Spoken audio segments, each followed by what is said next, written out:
ನಾನು ಚಿಕ್ಕೋಡಿ ಅವನೇ. So lockdown ಟೈಮ್ದಲ್ಲಿ ಎಲ್ಲರೂ ನೀವು ಮನೆಯಲ್ಲಿದ್ರಿ, ಆರಾಮಾಗಿದ್ರಿ. ನಾವು ಸಹ ಮನೆಯಲ್ಲಿ ಆರಾಮಾಗಿದ್ವಿ. ಕೊರೋನಾ ಟೈಮ್ ಇತ್ತು. ಸೊ ಮನೆಯಲ್ಲಿ ಕೂತಾಗ ನಾವು ಏನು ಮಾಡೋದಂತೇಳಿ ನಾವು ಥಿಂಕ್ ಮಾಡ್ತಿದ್ವಿ.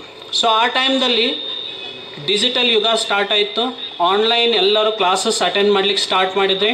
ಆನ್ಲೈನ್ ಕ್ಲಾಸಸ್ ಸ್ಟಾರ್ಟ್ ಆದವು. ಸೊ ಇವತ್ತಿನ ದಿನ ನಿಮ್ಮ ಹತ್ರ ಎಲ್ಲರ ಹತ್ರ ಮೊಬೈಲ್ಸ್ ಇದೆ. ಅದೇ ಬಿಫೋರ್ ಲಾಕ್ಡೌನ್ ನೋಡಿ ನನ್ನ ಪ್ರಕಾರ 10 to 20% ಅಷ್ಟೇ ಮಂದಿ ಹತ್ರ ಮೊಬೈಲ್ಸ್ ಇದ್ದು. ಇವತ್ತಿನ ದಿನ ಎಲ್ಲರ ಹತ್ರ ಆಂಡ್ರಾಯ್ಡ್ ಮೊಬೈಲ್ಸ್ ಇದೆ.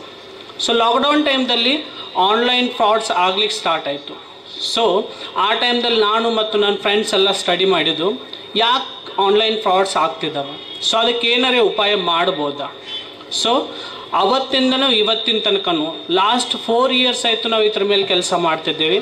ಯಾವುದೋ ಒಂದು ಕೇಸ್ ಆಯ್ತಂದರೆ ಅದು ಕೇಸ್ ಯಾಕಾಯಿತು, ಅದು ಕೇಸ್ ಆಗಬೇಕಾದ್ರೆ ಯಾರು ತಪ್ಪು ಮಾಡಿದರು, ಆ ಯೂಸ್ ಮಾಡ್ತಿರೋಂಥ ಅಪ್ಲಿಕೇಶನ್ದಲ್ಲಿ ಫಾಲ್ಟ್ ಆಯಿತಾ, ದುಡ್ಡು ಕಳ್ಕೊಂಡ್ರ, ಅಥವಾ ಸ್ಟಡಿ ಮಾಡಿಬಿಟ್ಟು ಇವತ್ತು ನಮ್ಮ ಹತ್ರ ಅರೌಂಡ್ 300 pages PPT ಇದೆ.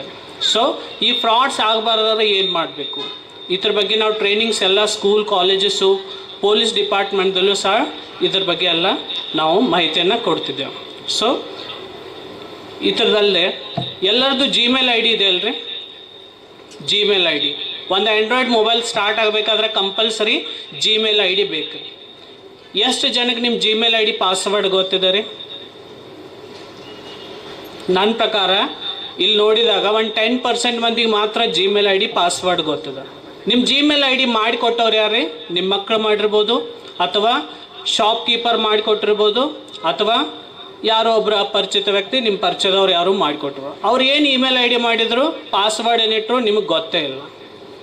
ಒಂದು ಪಾಸ್ವರ್ಡು ಸೆಕ್ಯೂರ್ಡ್ ಆಗಿರಬೇಕು. ಆ ಪಾಸ್ವರ್ಡ್ ಬೇರೆದವ್ರಿಗೆ ಯಾರಿಗೂ ನಾವು ಶೇರ್ ಮಾಡಬಾರ್ದು.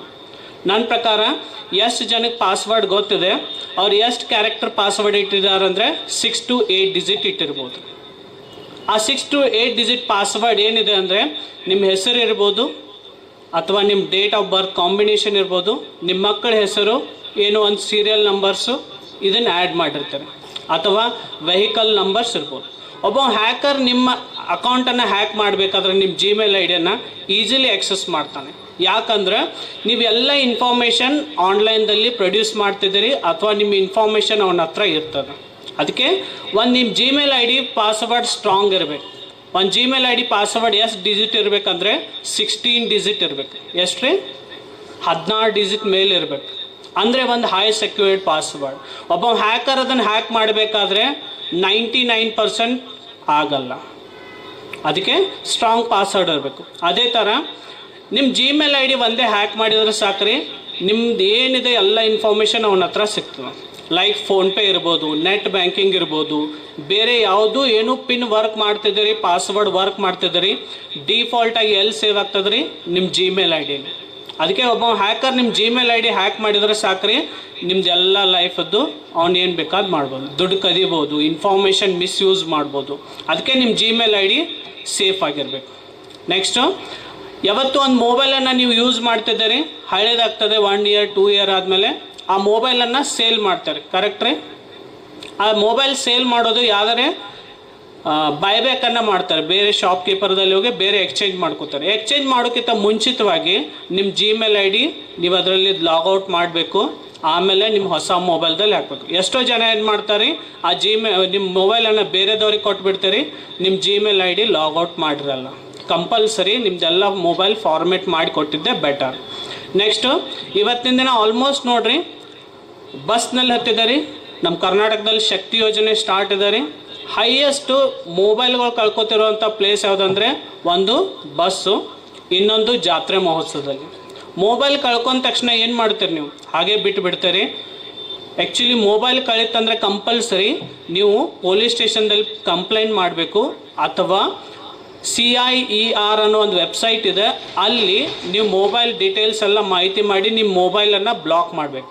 ಬ್ಲಾಕ್ ಮಾಡಲಿಲ್ಲ ಆದರೆ ಏನಾಗ್ತದೆ, ಆ ಮೊಬೈಲ್ ತುಡುಗು ಮಾಡಿರುವಂಥ ವ್ಯಕ್ತಿಗಳು ನಿಮ್ಮ ಇನ್ಫಾರ್ಮೇಷನ್, ನಿಮ್ಮ ಅಕೌಂಟ್ ಎಲ್ಲನೂ ಖಾಲಿ ಮಾಡ್ಬೋದು.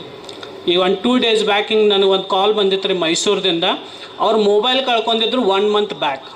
ಕಳ್ಕೊಂಡು ಬರೀ 2-3 ದಿನದಲ್ಲಿ ಅವ್ರ ಅಕೌಂಟ್ದಿಂದ 8 ಲಕ್ಷ ರೂಪಾಯಿ ಖಾಲಿ ಆಗಿದ್ದಾರೆ. ಸೊ ಅವ್ರು ಯಾವುದೇ ಥರ ಪಾಸ್ವರ್ಡ್ ಏನೂ ಕೊಟ್ಟಿರಲಿಲ್ಲ, ಜಸ್ಟ್ ಮೊಬೈಲ್ ಕಳ್ಕೊತಿದ್ರು. ಅವರೊಬ್ಬರು ಸಾಫ್ಟ್ವೇರ್ ಇಂಜಿನಿಯರ್. ಅದಕ್ಕೆ ನಾನು ಹೇಳ್ತಿರೋದ್ರಿ, ನಿಮ್ಮ ಎಲ್ಲ ಇನ್ಫಾರ್ಮೇಷನ್ ನಿಮ್ಮ ಜಿಮೇಲ್ ಐ ಡಿದಲ್ಲೇ ಇರ್ತದೆ. ಅವು ಪಾಸ್ವರ್ಡು ಎಲ್ಲನೂ ನೀವು ಅವನಲ್ಲಿ ಸೇವ್ ಆಗಿರಬಾರ್ದಂಗೆ ಡಿಲೀಟ್ ಮಾಡ್ತಾಯಿರಿ. ಅದೇ ಥರ ನಿಮ್ಮ ಜಿಮೇಲ್ ಐ ಡಿ ಯಾವತ್ತೂ ಒಂದು ಆಪ್ಷನನ್ನು ಆನ್ ಇಡ್ರಿ, 2 ಸ್ಟೆಪ್ ವೆರಿಫಿಕೇಷನ್. ಯಾವ್ದು ಹೇಳ್ರಿ? 2 ಸ್ಟೆಪ್ ವೆರಿಫಿಕೇಷನ್. ಇದನ್ನು ಆನ್ ಮಾಡಿ ಇಟ್ಟಿದ್ದೆ ಆದರೆ ನಿಮ್ಮ ಜಿಮೇಲ್ ಐ ಡಿ ಬೇರೆದವ್ರು ಯಾರು ಮಿಸ್ಯೂಸ್ ಮಾಡ್ಲಿಕ್ಕೆ ನೋಡಿದರೆ ಅದು ಒಂದು 6 ಡಿಜಿಟ್ ಕೋಡನ್ನು ಕೇಳ್ತದೆ. ನಿಮ್ಮ ಮೊಬೈಲಿಗೆ ಒಂದು OTP ಬರ್ತದೆ, ಮೊಬೈಲ್ ನಂಬರ್ಗೆ OTP ಬರ್ತದೆ. ಅದನ್ನು ಮೆನ್ಷನ್ ಮಾಡಿದರೆ ಮಾತ್ರ ನಿಮ್ಮ ಜಿಮೇಲ್ ಐ ಡಿ ಬೇರೆದವ್ರ ಕಡೆ ಓಪನ್ ಆಗ್ತದೆ. ಅದಕ್ಕೆ ಜಿಮೇಲ್ ಐ ಡಿ ನಿಮ್ಮ ಸೇಫ್ ಆಗಿರಬೇಕು. ಅದೇ ಥರ ಇವತ್ತಿನ ದಿನ ಭಾಳ ಸ್ಟೂಡೆಂಟ್ಗಳು ನೋಡ್ತಿದ್ದೇನೆ ರೀ, ಸೋಷಿಯಲ್ ಮೀಡಿಯಾದಲ್ಲಿ ಭಾಳ ಇನ್ವಾಲ್ವ್ಮೆಂಟ್ ಇರ್ತದೆ. ಇನ್ಸ್ಟಾಗ್ರಾಮ್ ಇರ್ಬೋದು, ಫೇಸ್ಬುಕ್ ಇರ್ಬೋದು, ವಾಟ್ಸಪ್ ಇರ್ಬೋದು. ನೀವು ಎಲ್ಲಿ ಹೊಂಟಿದ್ದೀರಿ ಎಲ್ಲ ಇನ್ಫಾರ್ಮೇಷನ್ ಆನ್ಲೈನ್ದಲ್ಲಿ ಹಾಕ್ತಿದ್ದೀರಿ. ಯಾವತ್ತೂ ಆ ಥರ ಮಾಡ್ಲಿಕ್ಕೆ ಹೋಗಬೇಡ್ರಿ. ಒಂದು ಇನ್ಸಿಡೆಂಟ್ ಹೇಳ್ತೇನೆ ರೀ, ಅಮೇರಿಕಾದಲ್ಲಿ ಆಗಿರುವಂಥ ಒಂದು ಘಟನೆ. ಒಬ್ಬ ತಾಯಿ ಮಗಳು ಇರ್ತಾರೆ, ಮಗಳನ್ನು ಒಂದು ಟೂರಿಗೆ ಕಳಿಸ್ತಿರ್ತಾರೆ. ಆ ಮಗಳಿದ್ದಕ್ಕೆ ಯಾವತ್ತು ಸೋಷಿಯಲ್ ಮೀಡಿಯಾದಲ್ಲಿ ಎಲ್ಲ ಇನ್ಫಾರ್ಮೇಷನನ್ನು ಶೇರ್ ಮಾಡ್ತಿರ್ತಾರೆ. ಇವತ್ತು ಈ ಪ್ಲೇಸಿಗೆ ನಾನು ಹೊಂಟಿದ್ದೇನೆ ಟೂರ್ ಅಂತೇಳಿ ಎಲ್ಲ ಅಪ್ಡೇಟ್ಸ್ ಕೊಡ್ತಾ ಇರ್ತಾಳೆ. ಆಮೇಲೆ ಆ ಮಗಳು ಮನೆಯಿಂದ ಟೂರಿಗೆ ಹೋಗ್ತಾಳೆ. ಹ್ಯಾಕರ್ ಇದ್ದವನು ಅಬ್ಸರ್ವ್ ಮಾಡ್ತಿರ್ತಾನೆ. ಆ ಹುಡುಗಿ ಇದ್ದಿದ್ದು ಸರ್ಟನ್ 1-2 ಅವರ್ಸ್ ಆದಮೇಲೆ ಯಾವ ಏರಿಯಾದಲ್ಲಿ ಹೋಗ್ತಾಳೆ, ಆ ಏರಿಯಾದಲ್ಲಿ ಹೋದಾಗ ಅಲ್ಲಿ ನೆಟ್ವರ್ಕ್ ಬರೋಲ್ಲ ಅಂತೇಳಿ ಅವನಿಗೆ ಗೊತ್ತಿರ್ತದೆ. ಸೊ ಅದಕ್ಕೆ ಆಫ್ಟರ್ 2 ಅವರ್ಸ್ ಆದಮೇಲೆ ಅವ್ರ ತಾಯಿಗೆ ಕಾಲ್ ಮಾಡ್ತಾನೆ ಹ್ಯಾಕರು, ಇಲ್ಲ ಮತ್ತು ನಿಮ್ಮ ಮಗಳದ್ದು ಆಕ್ಸಿಡೆಂಟ್ ಆಗಿದೆ, ಈ ಥರ ನಾವು ಇಲ್ಲಿ ಹಾಸ್ಪಿಟಲ್ದಲ್ಲಿ ಅಡ್ಮಿಟ್ ಮಾಡಿದ್ದೇವಂತೆ. ಆ ಮಹಿಳೆ ಅಂಜಿಬಿಟ್ಟು ಅವ್ರ ಮಗಳಿಗೆ ಮತ್ತೊಂದು ನಂಬರ್ಲಿ ಕಾಲ್ ಮಾಡಿ ನೋಡ್ತಾಳೆ, ನಾಟ್ ರೀಚೇಬಲ್ ಅಂತ ಹೇಳ್ತಾಳೆ. ಆವಾಗ ಆ ಮಹಿಳೆ ನಂಬಿಡ್ತಾಳೆ, ಇಲ್ಲ ನನ್ನ ಮಗಳು ನಿಜವಾಗೂ ಆಕ್ಸಿಡೆಂಟ್ ಆಗಿರ್ಬೋದಂತೆ. ಆವಾಗ ಆ ಹ್ಯಾಕರ್ ಹೇಳ್ತಾನೆ, ಎಲ್ಲಿದ್ದಾರೆ ಯಾವ ಹಾಸ್ಪಿಟಲ್ ಅಂತ ಕೇಳಿದಾಗ ಹಾಸ್ಪಿಟಲ್ ಹೆಸರು ಹೇಳ್ತಾನೆ. ಅರ್ಜೆಂಟಾಗಿ ಸರ್ಜರಿ ಮಾಡಬೇಕಾಗಿದೆ, 20 lakhs rupees ಟ್ರಾನ್ಸ್ಫರ್ ಮಾಡ್ರಿ ಅಂತ ಹೇಳ್ತಾನೆ. ಸೊ ಆ ಮಗಳು ಆಕ್ಸಿಡೆಂಟ್ ಆಗಿದೆ ಅಂತೇಳಿ ಅಮೌಂಟನ್ನು ಟ್ರಾನ್ಸ್ಫರ್ ಮಾಡ್ತಾಳೆ. ಟ್ರಾನ್ಸ್ಫರ್ ಆದ ಒಂದು ಹಾಫ್ ಆನ್ ಅವರ್ ಆದಮೇಲೆ ಮತ್ತೆ ಮಗಳಿದ್ದಕ್ಕೆ ತಾಯಿಗೆ ಕಾಲ್ ಮಾಡ್ತಾಳೆ. ಕಾಲ್ ಮಾಡಿಬಿಟ್ಟು, ಅಮ್ಮನ ಹೀಗೆ ಈ ಪ್ಲೇಸಿಗೆ ಬಂದು ರೀಚ್ ಆಗಿದ್ದೇನಂತೆ. ಆ ತಾಯಿ ಶಾಕ್ ಆಗ್ತಾಳೆ, ಇಲ್ಲ ನಿಂದು ಆಕ್ಸಿಡೆಂಟ್ ಆಗಿದೆ ಅಂತ ನನಗೆ ಕಾಲ್ ಬಂದಿತ್ತಂತೆ. ಆವಾಗ ಆ ಮಗಳು ಹೇಳ್ತಾಳೆ, ಇಲ್ಲ ನಂದು ಯಾವುದೂ ಆಕ್ಸಿಡೆಂಟ್ ಆಗಿಲ್ಲ, ಏನೂ ಇಲ್ಲ ಅಂತೇಳಿ. ಈ ಕೇಸ್ದಲ್ಲಿ ನೋಡಿದಾಗ ಒಂದು ಫಾಲ್ಟ್ ಆಗಿರೋದಂದರೆ ಆ ಡೈಲಿ ಆ್ಯಕ್ಟಿವಿಟಿ ಏನೇನು ಮಾಡ್ತಿದ್ದಾರೆ ಎಲ್ಲ ಸ್ಟೇಟಸನ್ನು ಇಡ್ತಾ ಹೋಗ್ತಿರ್ತಾಳೆ. ಅದಕ್ಕೆ ಅದನ್ನು ಹ್ಯಾಕರನ್ನು ಯೂಸ್ ಮಾಡಿ ಅವ್ರಿಗೆ ಬ್ಲ್ಯಾಕ್ ಮೇಲ್ ಮಾಡಿ ದುಡ್ಡು ಕದೀತದೆ. ಇದೇ ಥರ ಸ್ಟೂಡೆಂಟ್ ಲೈಫಲ್ಲಿ ಮತ್ತೊಂದು ಹೇಳ್ತಾನೆ ರೀ, ಭಾಳ ಜನ ಏನು ಮಾಡ್ತಾರೆ, ಇಂಟರ್ನೆಟನ್ನು ಫ್ರೀಯಾಗಿ ಯೂಸ್ ಮಾಡ್ತಿದ್ದಾರೆ. ಇಂಟರ್ನೆಟ್ ಫ್ರೀ ಸಿಗ್ತದೆ, 350 rupees ರೀಚಾರ್ಜ್ ಮಾಡಿದ್ರೆ ಸಾಕ್ರಿ, ಡೈಲಿ 2 GB 1 GB ಇಂಟರ್ನೆಟ್ ಬರ್ತದೆ ಅಂತೇಳಿ ಯೂಸ್ ಮಾಡ್ತಾರೆ. 1 month ಆದ ತಕ್ಷಣ ಏನು ಮಾಡ್ತಾರೆ, ಬೇರೆ ಸಿಮ್ ಕಾರ್ಡನ್ನು ತೊಗೋದು ಫ್ರೀಯಾಗಿ ಕೊಡ್ತಿದ್ದಾರೆ ಅಥವಾ 50 rupees ಕೊಡ್ತಾರಂತೇಳಿ. ಡೈರೆಕ್ಟ್ಲಿ ನೀವು ಸಿಮ್ ಕಾರ್ಡ್ ಹತ್ರ ಹೋಗ್ತಾರೆ, ಜಿಯೋ ಅಥವಾ ಏರ್ಟೆಲ್ದವ್ರು ಸಿಮ್ ಕಾರ್ಡ್ ಮಾರೋರ ಹತ್ರ ಆಧಾರ್ ಕಾರ್ಡ್ ಕೊಡ್ತಾರೆ, AEPS ಕೊಡ್ತಾರೆ, ಒಂದು ಸಿಮ್ ಕಾರ್ಡ್ ಆ್ಯಕ್ಟಿವೇಟ್ ಮಾಡ್ಕೊಂಡು ಹಾಗೆ ಬಂದುಬಿಡ್ತೇವೆ. ಬಟ್ ಸಿಮ್ ಕಾರ್ಡ್ ತೊಗೋಬೇಕಾದ್ರೆ ನೀವು ಒಂದು ಸ್ವಲ್ಪ ಎಚ್ಚೆತ್ತವಾಗಿರಬೇಕು. ನಿಮ್ಮ ಸಿಮ್ ಕಾರ್ಡ್ ತೊಗೋಬೇಕಾದ್ರೆ ಥಂಬ್ ಒಂದು ಸರಿ ಮಾತ್ರ ಕೊಡಿ, ಆಧಾರ್ ಕಾರ್ಡ್ ಸ್ಕ್ಯಾನಿಂಗ್ ಒಂದು ಸರಿ ಕೊಡಿ, ನಿಮ್ಮ ಫೋಟೋ ತೆಗಿತಾರೆ, ಅದು 1 time ಮಾತ್ರ. 2ನೇ ಸರಿ ಕೇಳಿದ್ರೆ ಯಾವತ್ತೂ ಕೊಡೋಕೆ ಹೋಗಬೇಡ್ರಿ, ಯಾಕಂದ್ರೆ ಅಲ್ಲಿಯೂ ಸಹ ಫ್ರಾಡ್ಸ್ ಆಗ್ತಿದ್ದಾವೆ. ನಾವು ಚಿಕ್ಕೋಡಿಯಲ್ಲಿ ಆಗ್ತಿದ್ದಾವೆ ಅಂತೇನು ಅಂತಿಲ್ಲ, ಬಟ್ ಒಂದೇ ಸರಿ ನೀವು ಮಾತ್ರ ಕೊಡಬೇಕು. ಇದೇ ಥರ ಅಕೌಂಟ್ ತೆಗಿತಿದ್ದೀರಿ ಆನ್ಲೈನ್ದಲ್ಲಿ ಅಥವಾ ಡಿಜಿಟಲಲ್ಲಿ ಯಾರೋ ಅಕೌಂಟ್ ತೆಗಿಯೋಕೆ ಬಂದ್ರೂ ಅವಾಗ ಸಹ ನಿಮ್ಮ ಲೈವ್ ಫೋಟೋ ತೊಗೋತಾರೆ, 1 time ಮಾತ್ರ ಫೋಟೋ ಕೊಡಬೇಕು, ಆಧಾರ್ ಕಾರ್ಡ್ ಕೊಡಬೇಕು. ಅಲ್ಲಿಯೂ ಸಹ ಮಿಸ್ಯೂಸಸ್ ಆಗ್ತಿದ್ದಾವೆ, ಎಷ್ಟೋ ಬ್ಯಾಂಕ್ದಲ್ಲಿ ಫ್ರಾಡ್ಸ್ ಆಗ್ತಿದ್ದಾವೆ. ನಿಮ್ಮದು 2 ಅಕೌಂಟ್ಸ್ ಆಗ್ತಿದ್ದಾವೆ, ನಿಮ್ಗೆ ಗೊತ್ತೇ ಇಲ್ಲ. ಸೊ ಅಕೌಂಟ್ ತೆಗಿಲಿಕ್ಕೆ ಬಂದವರು 2 ಅಕೌಂಟ್ಸ್ ಮಾಡ್ತಾರೆ, ಸೇವಿಂಗ್ ಅಕೌಂಟ್ ಒಂದು, ಕರೆಂಟ್ ಅಕೌಂಟ್. ಸೇವಿಂಗ್ ಅಕೌಂಟ್ ನಿಮಗೆ ಕೊಡ್ತಾರೆ, ಕರೆಂಟ್ ಅಕೌಂಟು ಬೇರೆದವ್ರಿಗೆ ಮಾರ್ತಿದ್ದಾರೆ. ಸೊ ಅಲ್ಲಿಯೂ ಸಹ ಅಲರ್ಟ್ ಆಗಿರಬೇಕು. ನೆಕ್ಸ್ಟ್ ಇದೇ ಥರ ನಮ್ಮ ಇಂಡಿಯಾದಲ್ಲಿ ಆಲ್ಮೋಸ್ಟ್ ಬೇರೆ ಬೇರೆ ಟೈಪ್ಸದ್ದು ಫ್ರಾಡ್ಸ್ ಆಗ್ತಿದ್ದಾವೆ. ಯಾವ್ಯಾವ ಅಂದರೆ, ಒಂದು ಜಾಬ್ಸದ್ದು ಇರ್ಬೋದು. ಆನ್ಲೈನ್ದಲ್ಲಿ ಎಷ್ಟೋ ಜನ ಜಾಬ್ಸ್ ಹುಡುಗಿ ಎಷ್ಟೋ ದುಡ್ಡು ಕಳ್ಕೊತಿದ್ದಾರೆ. ಅದೇ ಥರ ಫಿಶಿಂಗ್ ವೆಬ್ಸೈಟ್ಸ್ ಅಂತ ಹೇಳ್ತಿದ್ದೇವೆ. ಇವತ್ತಿನ ದಿನ ನೀವು ಏನೂ ಪರ್ಚೇಸ್ ಮಾಡಬೇಕಾದ್ರೆ ಏನು ಮಾಡ್ತಾರೆ, ಇಯರ್ಫೋನ್ಸ್ ಇರ್ಬೋದು ಅಥವಾ ಮೊಬೈಲ್ಸ್ ಇರ್ಬೋದು, ಅದೇ ಥರ ಡಿಜಿಟಲ್ ವಾಚ್ ಇರ್ಬೋದು. ಎಲ್ಲಿ ಸರ್ಚ್ ಮಾಡ್ತೀರಿ, ಗೂಗಲ್ದಲ್ಲಿ. ಯಾವತ್ತು ಗೂಗಲ್ದಲ್ಲಿ ಸರ್ಚ್ ಮಾಡೋಕೆ ಹೋಗಬೇಡ್ರಿ ಯಾವ ವಸ್ತುಗಳು, ಯಾಕಂದರೆ ಫಸ್ಟ್ ಬರುವಂಥ ವೆಬ್ಸೈಟ್ ಯಾವುದವ್ರಿ, ಎಲ್ಲ ಫೇಕ್ ವೆಬ್ಸೈಟ್, ಹ್ಯಾಕರ್ದು ವೆಬ್ಸೈಟ್. ಅಲ್ಲಿ ನೀವು 10 rupees ವಸ್ತು ಪರ್ಚೇಸ್ ಮಾಡೋಕೆ ಹೋದ್ರೆ ನಿಮಗೆ ಪೇ ಮಾಡಿ ಅಂತ ಹೇಳ್ತದೆ. ಫಿಶಿಂಗ್ ವೆಬ್ಸೈಟ್ ಅಂತ ನಾವು ಕರಿತೇವೆ ರೀ. 10 ರೂಪಾಯಿ ಪೇ ಮಾಡ್ತೀರಿ, ನಿಮ್ಮ ಅಕೌಂಟ್ದಿಂದ 50,000 20,000 ದುಡ್ಡು ಕಳ್ಕೊತದ. ಅದೇ ಥರ ನಿಮಗೆ ಯಾವುದೋ ಆನ್ಲೈನ್ ಫ್ರಾಡ್ಸ್ ಆಗ್ತದೆ, ನೀವು ಕಾಲ್ ಸೆಂಟರ್ ನಂಬರನ್ನು ಎಲ್ಲಿ ಹುಡುಕ್ತಾರೆ, ಗೂಗಲ್ದಲ್ಲಿ ಹೋಗ್ತಾರೆ. ಫಾರ್ ಎಕ್ಸಾಂಪಲ್ ಫ್ಲಿಪ್ಕಾರ್ಟ್ದಲ್ಲಿ ಒಂದು ಏನು ವಸ್ತು ತಂದಿದೆ ರೀ, ಡ್ಯಾಮೇಜ್ ಇದೆ, ನೀವು ರಿಟರ್ನ್ ಕಳಿಸ್ಬೇಕು. ಎಷ್ಟೋ ಜನಕ್ಕೆ ಗೊತ್ತಿರಲ್ಲ. ಗೂಗಲ್ದಲ್ಲಿ ಹೋಗಿಬಿಟ್ಟು ಸರ್ಚ್ ಮಾಡ್ತಾರೆ ಹೆಲ್ಪ್ಲೈನ್ ನಂಬರ್ ಫಾರ್ ಫ್ಲಿಪ್ಕಾರ್ಟ್. ಅದನ್ನು ಸರ್ಚ್ ಮಾಡಿ ಅಲ್ಲಿ ನಂಬರ್ ತೋರಿಸೋದಕ್ಕೆ ಕಾಲ್ ಮಾಡಿದರೆ ಆ ಕಾಲ್ ಹೋಗೋದಲ್ಲಿ ಹ್ಯಾಕರಿಗೆ. ಅದೇ ಥರ ಫೋನ್ಪೇದಲ್ಲಿ ಏನೂ ಪ್ರಾಬ್ಲಮ್ ಆಗ್ತದೆ, ಗೂಗಲ್ ಪೇದಲ್ಲಿ ಆಗ್ತದೆ, ಹೆಲ್ಪ್ಲೈನ್ ನಂಬರ್ ಗೂಗಲ್ದಲ್ಲಿ ಸರ್ಚ್ ಮಾಡೋಕ್ಕೆ ಹೋಗಬೇಡ್ರಿ. ಎಲ್ಲಿ ಸಿಗ್ತಾವ ನಿಮ್ಮ ಆ್ಯಪ್ದಲ್ಲೇ ಸಿಗ್ತಿರ್ತಾವೆ. ಅಲ್ಲೇ ಹೋಗಿ ಆ ನಂಬರ್ಗೆ ಕಾಲ್ ಮಾಡಿ ನಿಮ್ದೇನು ಪ್ರಾಬ್ಲಮ್ ಇದೆ ಹೇಳ್ಬೋದು. ಇದೇ ಥರ ಆನ್ಲೈನ್ದಲ್ಲಿ ನಿಮಗೆ ಯಾವುದೂ ಫ್ರಾಡ್ಸ್ ಆಗ್ತದೆ ಅಂದರೆ ಪೊಲೀಸ್ ಡಿಪಾರ್ಟ್ಮೆಂಟದು ಒಂದು ಹೆಲ್ಪ್ಲೈನ್ ನಂಬರ್ ಇದೆ ರೀ, 1930 ಕಾಲ್ ಮಾಡಿಬಿಟ್ಟು ನಿಮಗೇನೂ ಪ್ರಾಬ್ಲಮ್ಸ್ ಆಗಿದ್ರೆ ರಿಜಿಸ್ಟರ್ ಕೇಸ್ ಮಾಡಿದರೆ ಎಷ್ಟೋ ಪ್ರಾಬ್ಲಮ್ಸಿಗೆ ಅವ್ರು ಸೊಲ್ಯೂಷನ್ ಕೊಡ್ತಾರೆ. ಯಾರು ದುಡ್ಡು ಕಳ್ಕೊಂಡಿದ್ರು ಎಷ್ಟೋ ಜನದ ದುಡ್ಡು ರಿಟರ್ನ್ ಬಂದಿದೆ. ಸೊ ಅದೇ ಥರ ಮತ್ತೊಂದು ಲೇಟೆಸ್ಟ್ ಫ್ರಾಡ್ ಆಗ್ತಿರೋವಂಥದ್ದು ನಮ್ಮ ಚಿಕ್ಕೋಡಿಯಲ್ಲಿ ಆಲ್ಮೋಸ್ಟ್ ಒಂದು 2 ಮಂತ್ಸಲ್ಲಿ ನೋಡಿರುವಂಥದ್ದು .apk ಫೈಲ್ ಅಂತೇಳಿ ಕೇಳಿದೆ ರೀ. ಲೈಕ್ ನಿಮ್ಮ ವಾಟ್ಸಪ್ದಲ್ಲಿ ಒಂದು ಮೆಸೇಜ್ ಬರ್ತದ್ರೆ PM ಕಿಸಾನದ್ದು KYC ಅಪ್ಡೇಟ್ ಮಾಡಿರಿ, SBI ಬ್ಯಾಂಕದ್ದು KYC ಅಪ್ಡೇಟ್ ಮಾಡಿರಿ. ಅದೇ ಥರ ಫ್ಲಿಪ್ಕಾರ್ಟ್ ಅಮೆಝಾನದ್ದು ದೀಪಾವಳಿ ಸೀಸನ್ದಲ್ಲಿ ಬಿಗ್ ಬಿಲಿಯನ್ ಡೇದು ಆಫರ್ ಅಂತೇಳಿ ಒಂದು ಮೆಸೇಜ್ ಬರ್ತದೆ. ಆ ಮೆಸೇಜ್ ಮುಂದೆ ಕೆಳಗಡೆ ನೋಡಿದರೆ .apk ಫೈಲ್ ಅಂತದೆ. ಅದನ್ನು ನೀವು ಕ್ಲಿಕ್ ಮಾಡಿದ್ದೆ ಆದರೆ ನಿಮ್ಮ ಮೊಬೈಲ್ ಹ್ಯಾಕ್ ಆಗ್ತದೆ.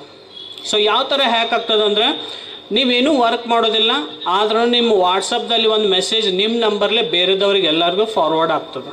ಇದೇ ವೈರಸ್ ಎಲ್ಲ ಕಡೆ ಫಾರ್ವರ್ಡ್ ಆಗ್ತದೆ. ಅದನ್ನು ಕ್ಲಿಕ್ ಮಾಡಿದ್ದೆ ಆದರೆ ನಿಮ್ಮ ಫೋನ್ಪೇ ಎಲ್ಲ ಯೂಸ್ ಅವರೇ ಮಾಡ್ತಾರೆ, ಗೂಗಲ್ ಪೇ ಯೂಸ್ ಮಾಡ್ತಾರೆ, ಜಿಮೇಲ್ ಅಕೌಂಟ್ ಯೂಸ್ ಮಾಡ್ತಿದ್ದಾರೆ, ನೆಕ್ಸ್ಟು ವಾಟ್ಸಪ್ಪನ್ನು ಮಿಸ್ಯೂಸ್ ಮಾಡ್ತಿದ್ದಾರೆ, ನಿಮ್ಮ DP ಚೇಂಜ್ ಮಾಡ್ತಿದ್ದಾರೆ, ಅನ್ವಾಂಟೆಡ್ ಫೋಟೋಸ್ ಹಾಕ್ತಿದ್ದಾರೆ. ಈ ಥರ ಭಾಳ ಜನಕ್ಕೆ ಫ್ರಾಡ್ ಆಗಿದ್ದಾರೆ. ಎಷ್ಟೋ ಜನ ದುಡ್ಡು ಕಳ್ಕೊಂಡಿದ್ದಾರೆ. ಅವಕ್ಕೆಲ್ಲರೂ ನಾವು ಸೊಲ್ಯೂಷನ್ ಕೊಟ್ಟಿದ್ದೇವೆ. ಸೊ ಅದಕ್ಕೆ ಯಾವುದೇ ಥರ ವಾಟ್ಸಪ್ದಲ್ಲಿ ಲಿಂಕ್ಗಳು ಅಥವಾ .apk ಫೈಲ್ ಈ ಥರ ಮೆಸೇಜ್ ಬಂದರೆ ಕ್ಲಿಕ್ ಮಾಡೋಕ್ಕೆ ಹೋಗಬೇಡಿ. ಅದೇ ಥರ ಕಾಲೇಜ್ ಸ್ಟೂಡೆಂಟ್ಸ್ಗಳಿಗೆ ನಮ್ಮದೊಂದು ಮಾಹಿತಿ ಅಂದರೆ ಯಾವತ್ತೂ ಸೋಷಿಯಲ್ ಮೀಡ್ಯಾದಲ್ಲಿ ಎಲ್ಲ ಇನ್ಫಾರ್ಮೇಷನ್ ಶೇರ್ ಮಾಡಬೇಡ್ರಿ. ನೆಕ್ಸ್ಟು ಹೆಚ್ಚು ಇನ್ಸ್ಟಾಗ್ರಾಮ್, ಫೇಸ್ಬುಕ್ಸು ಇವನ್ನೆಲ್ಲ ಹೆಚ್ಚು ಐಡಿಗಳು ಕ್ರಿಯೇಟ್ ಮಾಡಬೇಡ್ರಿ. ಎಷ್ಟೋ ಸ್ಟೂಡೆಂಟ್ಸ್ಗಳು ನೋಡಿದ್ದೇವೆ ರೀ. ಚಿಕ್ಕೋಡಿಯಲ್ಲಿ ಆಗಿರುವಂಥ ಒಂದು ಘಟನೆ 2 ಇಯರ್ಸ್ ಬ್ಯಾಕು ಒಬ್ಬರು ಪೇರೆಂಟ್ಸ್ ಬರ್ತಾರೆ ಮಗಳನ್ನು ಕರ್ಕೊಂಡು, ಮತ್ತು ಅವ್ರದ್ದು ಇನ್ಸ್ಟಾಗ್ರಾಮ್ದಲ್ಲಿ ಪ್ರಾಬ್ಲಮ್ ಇದೆ, ಯಾರು ಹ್ಯಾಕ್ ಮಾಡಿದ್ದಾರೆ, ಅನ್ವಾಂಟೆಡ್ ಫೋಟೋಸ್ ಅಪ್ಲೋಡ್ ಆಗ್ತಿದ್ದಾವಂತೆ. ಸೊ ಅವ್ರದ್ದೆಲ್ಲ ಮೊಬೈಲ್ ಚೆಕ್ ಮಾಡಿ ನೋಡಿದಾಗ ಅವ್ರ ಇನ್ಸ್ಟಾಗ್ರಾಮ್ ಹ್ಯಾಕ್ ಆಗಿತ್ತು, ಬಟ್ ಅನ್ವಾಂಟೆಡ್ ಫೋಟೋಸ್ ಎಲ್ಲ ಹಾಕ್ತಿದ್ದು. ಸೊ ಆ ಐಡಿಯನ್ನು ನಾವು ಆನ್ಲೈನ್ದಲ್ಲಿ ಕಂಪ್ಲೇಂಟ್ ಹಾಕಿ ಆ ಐಡಿಯನ್ನು ಡಿಲೀಟ್ ಮಾಡಿ ಕೊಟ್ರಿ. ನೆಕ್ಸ್ಟ್ ಒಂದು 2-3 ಡೇಸ್ ಆದಮೇಲೆ ಮತ್ತೆ ಅವ್ರ ಪೇರೆಂಟ್ಸ್ ಬರ್ತಾರೆ, ಆ ಮಗಳು ಬರ್ತಾಳೆ, ಒಂದು ಲಿಸ್ಟ್ ಕೊಡ್ತಾಳೆ ನಮ್ಮ ಹತ್ರ, 10 ಐಡಿಗಳು ಬರ್ಕೊಂಡು ಬಂದಿಡ್ರಿ, ಇವು ಇನ್ಸ್ಟಾಗ್ರಾಮ್ ಐಡಿ ಇದಾವ್ರಿ, ಇವನು ಡಿಲೀಟ್ ಮಾಡಿಕೊಡ್ರಿ. ಎಷ್ಟನೇ ಸ್ಟ್ಯಾಂಡರ್ಡ್ ಹುಡುಗಿ ಅಂದರೆ 8th ಸ್ಟ್ಯಾಂಡರ್ಡ್ ಹುಡುಗಿ, ಆಕಿನ್ನು 11 ಇನ್ಸ್ಟಾಗ್ರಾಮ್ ಐಡಿದ್ದು. ಈ ಥರ ನೀವು ಸಹ ಮಾಡೋಕ್ಕೆ ಹೋಗಬೇಡ್ರಿ. ಎಷ್ಟು ಬೇಕು ಅಷ್ಟೇ ಮೊಬೈಲ್ ಯೂಸ್ ಮಾಡಿರಿ. ಆನ್ಲೈನ್ದಲ್ಲೂ ಭಾಳಷ್ಟು ಇನ್ವಾಲ್ವ್ಮೆಂಟ್ ಆಗಬೇಡ್ರಿ. ಇದೇ ಥರ ನಿಮ್ಮ ಫ್ರೆಂಡ್ಸ್ ಭಾಳ ಚೆನ್ನಾಗಿದ್ದಾರೆ ರೀ. ಆಲ್ಮೋಸ್ಟ್ ನಿಮಗೆಲ್ಲರೂ ಸಹಾಯ ಮಾಡೋದು ನಿಮ್ಮ ಫ್ರೆಂಡ್ಸ್. ನೀವು ಫ್ರೆಂಡ್ಸ್ ಜೊತೆಗೆ ಕರೆಕ್ಟಾಗಿರಿ. ಸೋಷಿಯಲ್ ಮೀಡ್ಯಾದಲ್ಲಿ ಅನ್ವಾಂಟೆಡ್ ಪೀಪಲ್ಸನ್ನು ಆ್ಯಡ್ ಮಾಡಬೇಡ್ರಿ, ಅಲ್ಲಿ ಫ್ರೆಂಡ್ಸ್ ಲಿಸ್ಟ್ ಮಾಡ್ಕೋಬೇಡ್ರಿ. ಅಲ್ಲೂ ಸಹ ಭಾಳಷ್ಟು ಪ್ರಾಬ್ಲಮ್ಸ್ ಕ್ರಿಯೇಟ್ ಆಗ್ತದೆ. ಇಷ್ಟು ಹೇಳಿ, ಮತ್ತು ಯಾರಿಗೂ ಏನೂ ಪ್ರಾಬ್ಲಮ್ಸ್ ಆದರೆ, ಏನೂ ಇನ್ಫಾರ್ಮೇಷನ್ ಬೇಕಾದರೆ ನಮ್ಮದು ಇಲ್ಲಿ ನೈಸ್ ಕಂಪ್ಯೂಟರ್ ಸೆಂಟರ್ ಇದೆ. ಆನ್ಲೈನ್ದಲ್ಲಿ ಯಾವುದೇ ಥರ ಫ್ರಾಡ್ಸ್ ಆದರೂ ನಮಗೆ ಬಂದು ವಿಸಿಟ್ ಆಗ್ಬೋದು, ಭೇಟಿ ಆದರೆ ಅದಕ್ಕೆ ಕರೆಕ್ಟಾಗಿ ಗೈಡೆನ್ಸು ಸೊಲ್ಯೂಷನ್ ಕೊಡ್ತೇವೆ. ಸೊ ಭಾಳಷ್ಟು ಟೈಮ್ ಕಮ್ಮಿ ಇರೋದ್ರಿಂದ ಸಾಧ್ಯ ಆದಷ್ಟು ಮಾಹಿತಿಯನ್ನು ಕೊಟ್ಟಿದ್ದೇನೆ. ಸೊ ಸಾಯಿ ಪರಿವಾರ ಹಾಗೂ ಎಲ್ಲ ಸದಸ್ಯರಿಗೂ ಮತ್ತು ಇಲ್ಲಿ ಬಂದಿರುವಂಥ ಎಲ್ಲ ಮೆಂಬರ್ಗೂ ನನ್ನ 4 ಮಾತಿಗೆ ಹೇಳಿ ಆಸ್ಪದ ಮಾಡ್ಕೋದಕ್ಕೆ ಧನ್ಯವಾದಗಳು. Thank you.